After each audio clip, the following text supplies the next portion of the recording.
On acclame pour les lois de loi maintenant. Acclamons pour les lois de loi.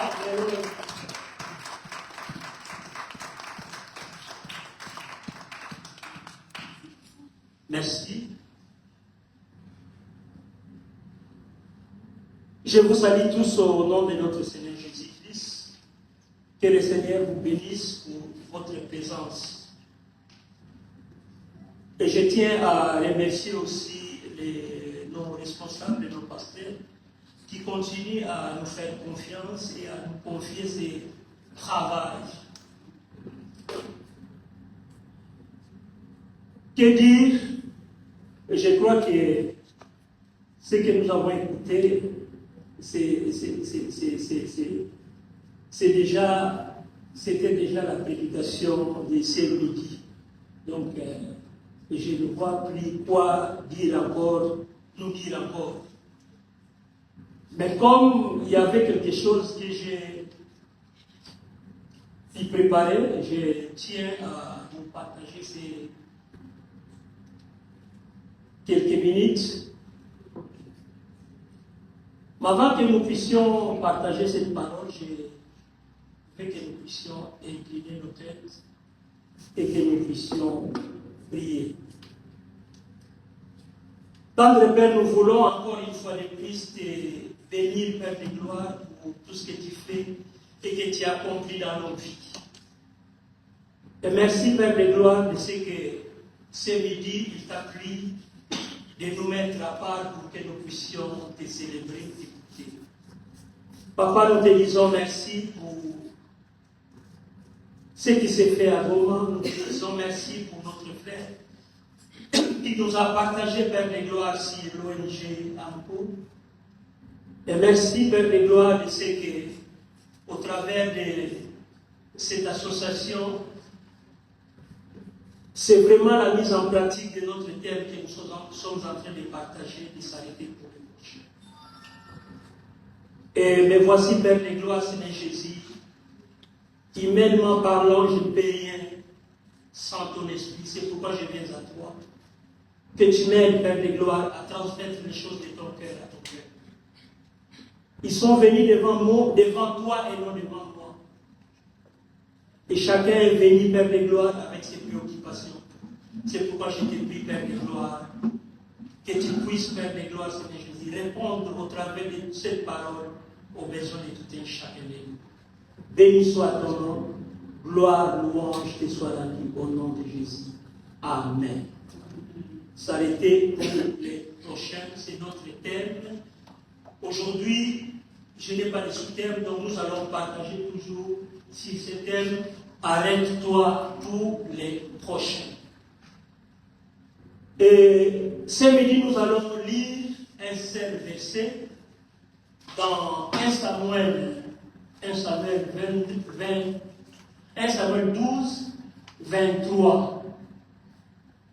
Là, on nous a projeté deux versions, mais comme c'est seulement un verset, c'est vite fait.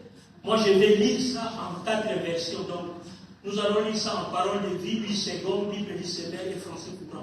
Donc, tout ce qui est tout, si vous avez 8 secondes, si vous avez parole de vie, donc vous allez vous retrouver.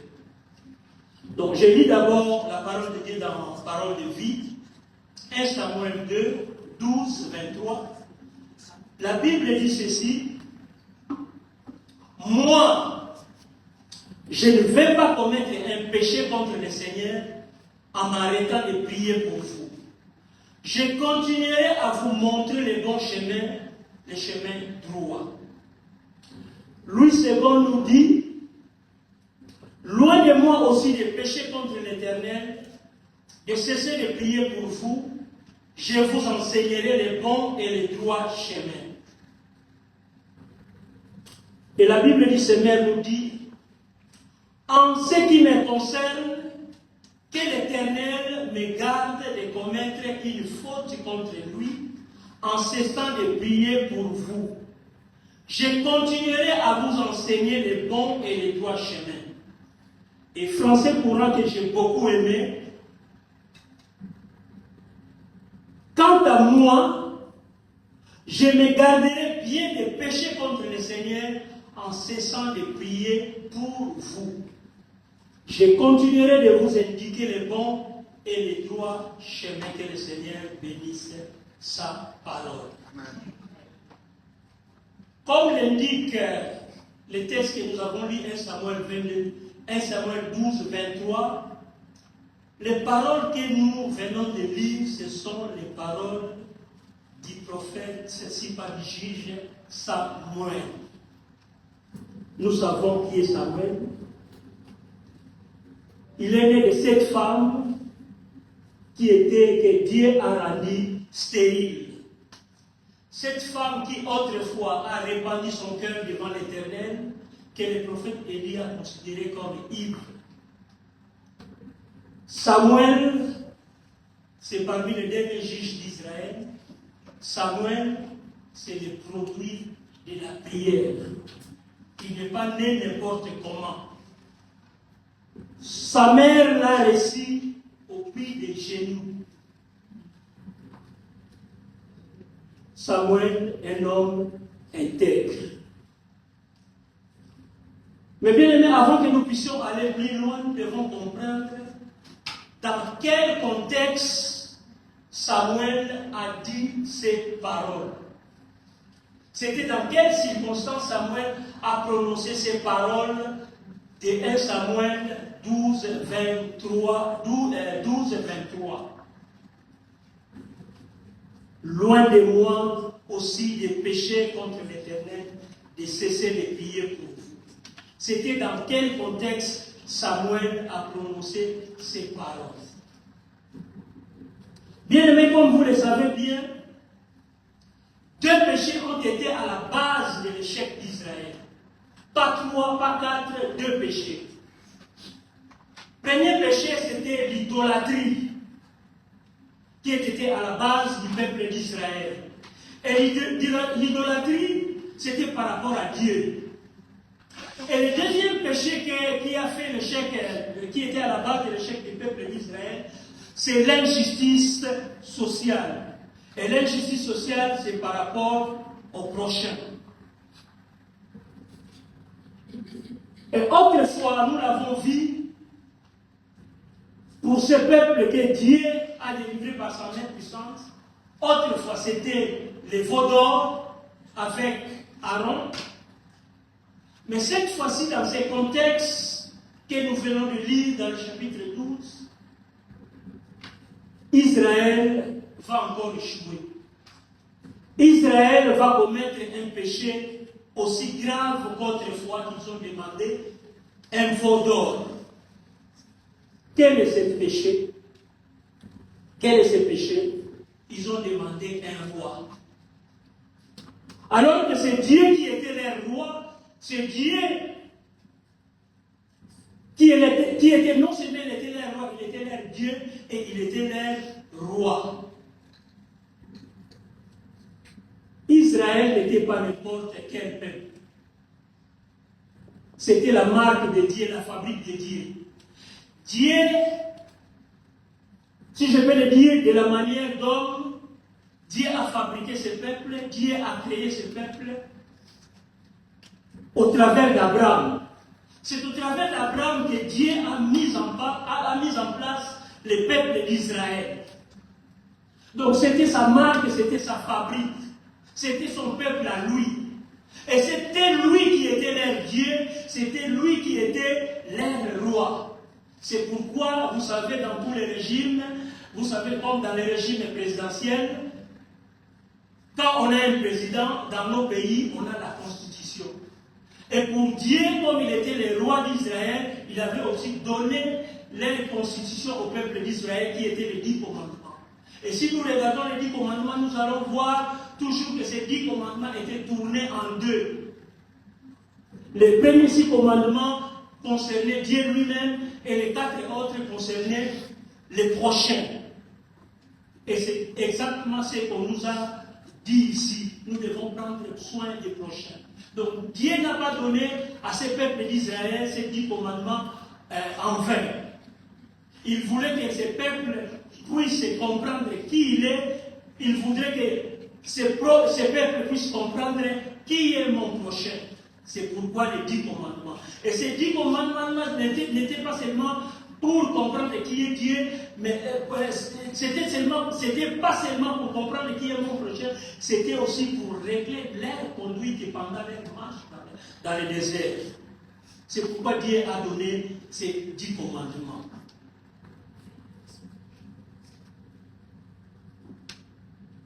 Dieu est rejeté. Le peuple d'Israël vont demander à Samuel de leur donner un roi. Et face à cette demande, il y a eu 3 réactions. Si nous lisons toujours dans le livre, la critique peut nous projeter ça dans Samuel 8 et 6, nous allons comprendre ces 3 réactions. Face à la demande du peuple d'Israël, alors que Dieu était leur roi, alors que Dieu était leur Dieu et leur roi, mais ils ont préféré demander un autre roi. Et face à cette demande du peuple d'Israël, il y a eu la réaction, il y a eu une première réaction du prophète Samuel. Écoutez ce que Samuel, la Bible va nous dire dans Samuel 8, à partir du verset 6. Je ne sais pas si l'article peut nous projeter. La Bible nous dit ceci face à cette demande. Samuel fut très mécontent qu'ils aient demandé un roi. Samuel fut très mécontent que le peuple d'Israël puisse demander un roi. Mais qu'est-ce qu'il a fait? La Bible nous dit qu'il s'est mis à prier le Seigneur. Quelle réaction? Face au mauvais comportement du peuple d'Israël, malgré que Samuel était mécontent de la réaction du peuple d'Israël, Samuel n'a pas eu de réaction. Il s'est mis à prier. Et la suite, quand il a prié, comme nous avons un Dieu qui nous écoute et qui exauce nos prières, la réponse du Seigneur n'a pas tardé au verset 7. Le Seigneur lui répondit, donc le Seigneur répondit à Samuel, écoute les Israélites, ça c'est la parole de français courant, écoute les Israélites, accepte leurs revendications. En effet, ce n'est pas toi qui les rejettes, c'est moi qui les rejette. Ils ne veulent plus que je sois leur roi. Écoutez la suite. Depuis le jour où je les ai fait sortir d'Égypte, jusqu'à maintenant, ils n'ont pas cessé de m'abandonner pour adorer d'autres dieux. Ce qu'ils ont ainsi fait avec moi, qui est Dieu, ils vont maintenant le faire avec toi, Samuel. C'est pourquoi accepte les revendications, seulement avertis-les solennellement, indique-leur quels seront leurs droits, quels seront les droits du roi qui régnera sur eux. Quelle note sombre! Dieu est triste. C'est moi qui vous ai fait sortir, du pays d'Égypte où vous étiez esclaves. J'étais votre roi. Vous êtes ma fabrique, vous êtes mon peuple. Vous m'appartenez. J'ai fait des prodiges, je vous avais dit des miracles, j'ai ouvert la mer rouge. Et maintenant, vous me rejetez, vous voulez un roi comme d'autres peuples. Ça, depuis à Samuel, mais Dieu a dit, donne les rois. Mais avertis-les, dis-les que les rois qui régnera sur eux, il aura des droits sur eux. Réaction de Samuel, réaction de Dieu, mais écoute la réaction de ce peuple. Malgré les conseils de Samuel, malgré les conseils de Dieu, écoutez la réaction de ce peuple au verset 19, toujours dans 1 Samuel 8. Les Israélites refusèrent de tenir compte des paroles de Samuel et déclarèrent ceci, double point. Tant pis, nous voulons quand même un roi pour être comme tous les autres peuples. Tant pis, nous voulons un roi pour être comme tous les autres peuples. Ils ont tout oublié. Et comme je l'ai dit au début, des grands péchés d'Israël qui a conduit à son échec, c'était l'idolâtrie. C'était l'idolâtrie. Et c'est la même chose avec nous.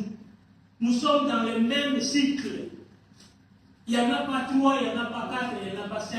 Il y a des péchés qui continuent à nous faire chuter. L'idolâtrie et l'injustice sociale. Comment aujourd'hui nous sommes idolâtres? Si eux, ils ont demandé les veaux d'or, si eux, ils ont demandé un nouveau roi, pour nous aujourd'hui aussi, nous avons le veau d'or. Pour nous aujourd'hui aussi, nous avons rejeté ces dieux-là. C'est lui qui ne t'a pas abandonné depuis que tu es né jusqu'à aujourd'hui. Mais tu l'as rejeté. Tu veux un autre roi. Pas lui. Exactement comme Israël. Et ma question est celle-ci. Qui est ton roi? Qui est mon roi? Est-ce que Jésus est mon roi? Est-ce que Jésus règne dans ma vie, dans ma famille, dans la vie de mes enfants? Qui est mon roi?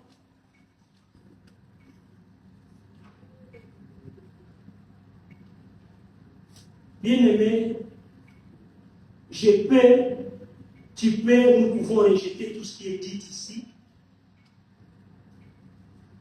Mais laisse-moi nous dire que notre façon d'adorer Dieu, notre façon de lui servir, montre simplement comment nous l'avons rejeté, ce Dieu.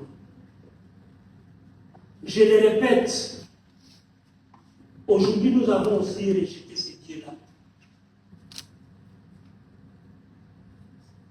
Mais je peux refuser de dire que non, moi je n'ai pas rejeté Dieu.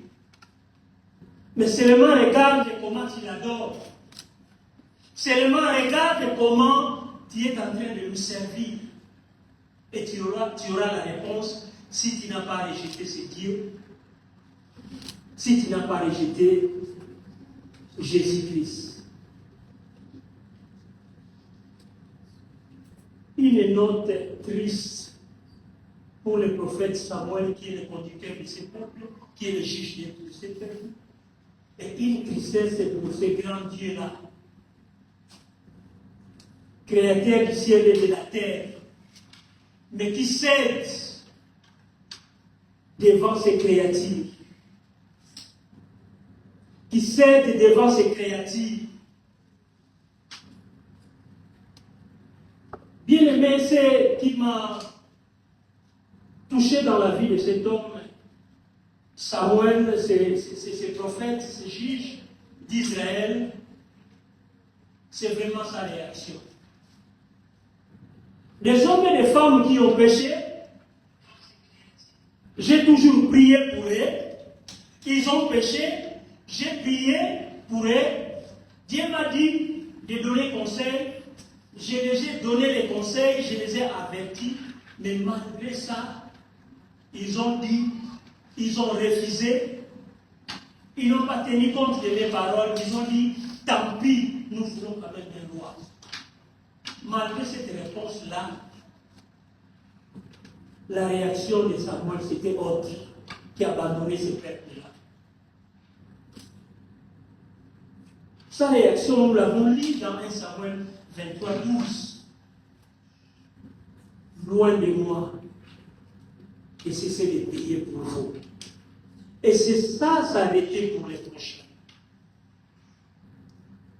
Malgré mes fautes, malgré les bêtises de l'autre,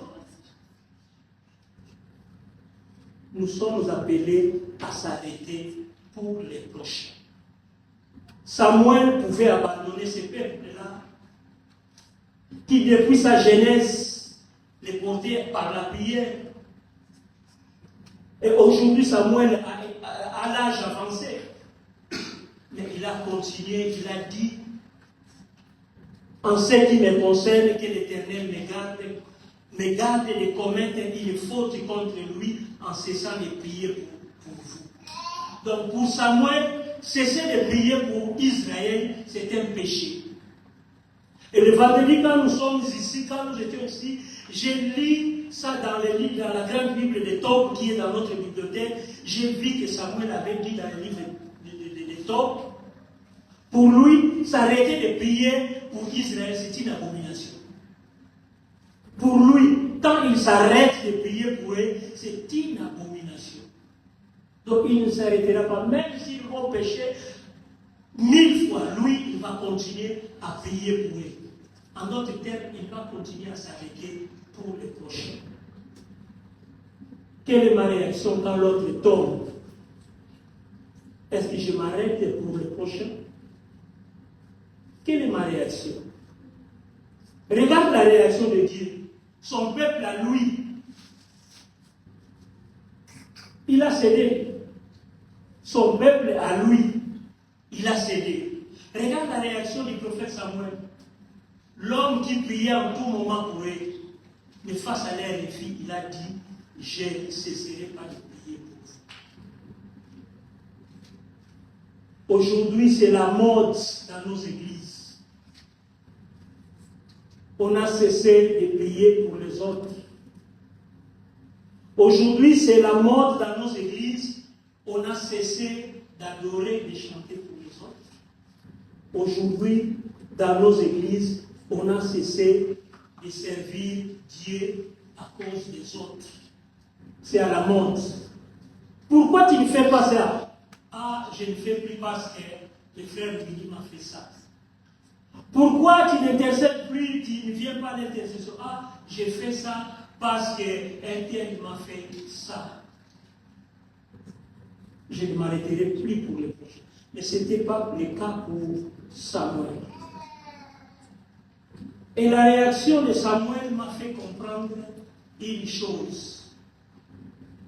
La réaction de Samuel m'a fait comprendre c'est quoi s'arrêter pour les prochains. Et j'ai 3 ou 4 points que j'aimerais nous partager avant que nous puissions prier. Premièrement, s'arrêter pour les prochains est une question du bien-être de l'autre. S'arrêter pour les prochains, ça ne me concerne pas moi-même, mais ça concerne l'autre. C'est le bien-être de l'autre. On a écouté les témoignages de ce qui se passe à Goma. Nous sommes là en tant qu'Église, nous devons chercher le bien-être des autres, de nos frères qui sont à Goma, de nos frères qui sont en Ukraine, de nos frères qui sont je ne sais où. Chercher leur bien-être. Pas seulement avec des millions, mais avec les paix que je peux avoir. Je peux chercher le bien-être de mon prochain. C'est ça, s'arrêter pour le prochain. C'est la mise en pratique de la générosité. S'arrêter pour le prochain. C'est l'autre d'abord, pas moi-même. Dans mon pays, il y avait un parti politique qui avait une devise ou un devise, je ne sais pas. La devise de ce parti était servir et non se servir. Et ça, c'est le monde. Mais aujourd'hui, dans nos églises, nous voulons nous servir au lieu de servir les autres. Et Jésus a dit la grandeur. La grandeur, ce n'est pas quand on se sert. La grandeur dans l'œuvre de Dieu, c'est quand on sert l'autre. Et il a dit, je suscite que celui qui veut être grand, qu'il soit petit, qu'il sert l'autre. malgré qu'il était bien, il s'est arrêté pour le prochain. Il a lavé les pieds de ses disciples. Il a montré l'exemple. Aujourd'hui, nous, serviteurs de Dieu, nous ne montrons plus l'exemple. D'abord, nous. D'abord, c'est mon bien-être. C'est ma maison, c'est mon confort. Et c'est pourquoi nous voyons la plupart des hommes de Dieu qui roulent carrosse. Alors que les mamans maraîchères là cherchent même un petit rien pour leur business. S'arrêter pour les prochains, c'est chercher le bien-être de l'autre. Et en lisant toujours ces versets que nous avons lus, j'ai compris, s'arrêter pour le prochain, c'est une question de vivre correctement et non de parler correctement. Samuel, c'est un homme en qui dans sa vie il n'y avait pas la dichotomie, il n'y avait pas la différence. Il vivait ce qu'il disait. Et dans ces textes-là, dans ces textes de 1 Samuel 12, il y a quelque chose d'intéressant que je vis dans la vie de cet homme. Écoutez ce qu'il dit. Samuel 1 toujours, Samuel 12, à partir du verset 1, écoutez ce que la Samuel dit. Samuel dit aux Israélites, eh bien, je vous ai accordé tout ce que vous m'avez demandé, j'ai établi un roi sur vous, désormais c'est lui qui vous dirigera. Quant à moi, je suis vieux et isé, mes fils sont des adultes comme vous. Je vous ai dirigé depuis ma jeunesse jusqu'à ce jour. C'est pourquoi je me tiens devant vous en présence du Seigneur et du roi qu'il a choisi. Portez vos accusations contre moi. Si vous en avez, ai-je volé le blé de quelqu'un ou l'âne de quelqu'un? Ai-je exploité quelqu'un ou causé du tort à quelqu'un? Ai-je accepté un cadeau de quelqu'un pour fermer les yeux sur ses ajustements? Si c'est le cas, je vous rendrai ce que je vous ai pris. Au verset 4, les Israélites répondirent, tu ne nous as ni exploité, ni causé du tort. Tu n'étais jamais laissé acheter par un cadeau. Un homme intègre. Un homme qui vivait correctement et non parlait correctement. Aujourd'hui, nous parlons correctement, mais quand il regarde ma vie, ce que je vis, c'est autre chose que je suis en train de prêcher. Je prêche autre chose, je vis autre chose. Mais ce n'était pas le cas pour Samuel. Ce qu'il a prêché, c'est ce qu'il vivait. Et ici, à la fin de son ministère, il était déjà vieux et il a dit aux Israéliens, rendez témoignage devant moi et devant les rois que j'ai placés devant moi. Si j'ai pris les choses de quelqu'un, rendez-moi témoignage. La réponse était claire. Tu ne nous as ni exploité, ni causé du tort, ni tu ne t'es jamais laissé acheter par un cadeau. Aujourd'hui, nous autres, nous serviteurs de Dieu, nous sommes là pour exploiter le peuple de Dieu. Donner la dîme, donner la dîme, donner la dîme. Oui, c'est la parole de Dieu. On donne la dîme, mais on donne la dîme pourquoi? Pour ta maison, pour tes voitures, pour tes habits, pour tes conforts, alors que dans l'église, alors qu'au sein de l'église, il y en a des nécessités qui ont besoin que l'église puisse leur venir en aide. Pour qu'on puisse arrêter pour eux. Non, on ne s'arrête pas pour les démunis, mais on s'arrête pour les responsables de l'église. C'est ça l'injustice sociale. Ligne de péché du peuple d'Israël. L'injustice. Et même les responsables se servaient que le peuple était dans la misère. S'arrêter pour les prochains, c'est une question de bien-être. S'arrêter pour les prochains, c'est une question de vivre correctement et non de parler correctement. Nous savons tous les versets aujourd'hui. Mais nos vies reflètent autre chose. Et la troisième chose que j'aimerais nous partager, c'est ce qui nous a été dit le vendredi ici. J'ai beaucoup aimé s'arrêter pour le prochain. C'est une question de continuité. Une question de continuité et non de la discontinuité.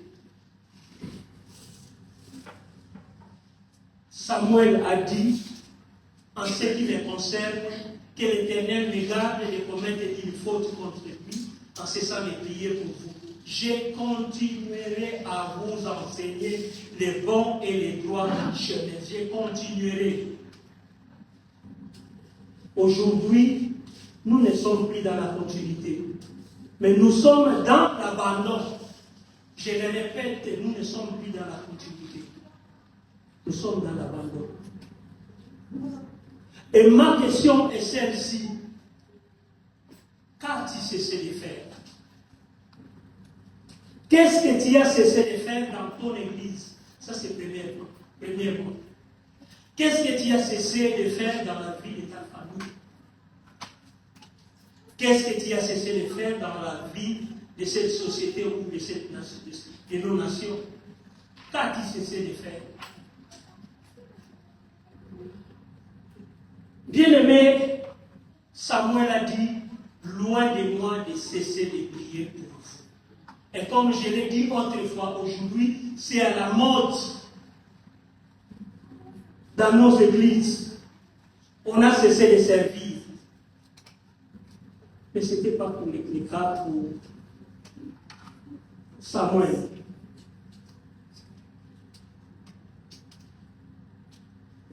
Et quand nous regardons la vie de celui qui a mis fin au cycle de l'échec du peuple d'Israël, celui qui a mis fin au cycle de nos échecs, celui qui s'appelle Jésus, lui-même, depuis qu'il est venu sur terre, il est dans la continuité. La Bible nous dit qu'il est assis à la droite du Père et il intercède pour nous. Lisons ça dans Romains 8, 34. Parce que je ne veux pas que nous puissions seulement parler comme ça, je veux que nous puissions voir ça dans la parole de Dieu. Regardons comment Jésus-Christ, c'est lui qui a mis fin au cycle de nos échecs, au cycle de l'échec du peuple d'Israël. Regardez ce qu'il dit dans le livre de Romains 8.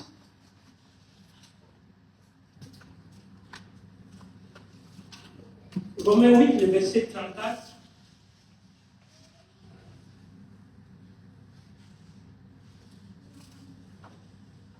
Qui peut alors le condamner?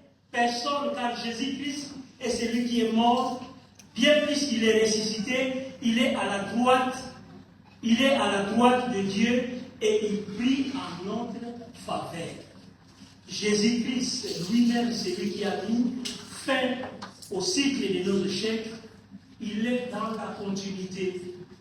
Il a été élevé, il est assis à la droite du Père et il continue à intercéder, il continue à travailler pour nous. Il continue à intercéder pour nous. Mais moi et toi, nous avons cessé de prier, nous avons cessé d'enseigner, nous avons cessé de servir, nous avons cessé d'aimer, nous avons cessé de pardonner. Tellement qu'il m'a fait mal, je ne pardonnerai plus. Bien-aimé, s'arrêter pour les prochains, c'est une question de bien-être de l'autre. S'arrêter pour les prochains, c'est une question d'intégrité. S'arrêter pour les prochains, c'est une question de vivre correctement et non de parler correctement. S'arrêter pour les prochains, c'est une question de continuité. Et mon interpellation ce midi, qu'as-tu cessé de faire pour ton Dieu, pour ton Église? Qu'as-tu cessé de faire? Nous avons nos têtes tournées. Nous allons prier.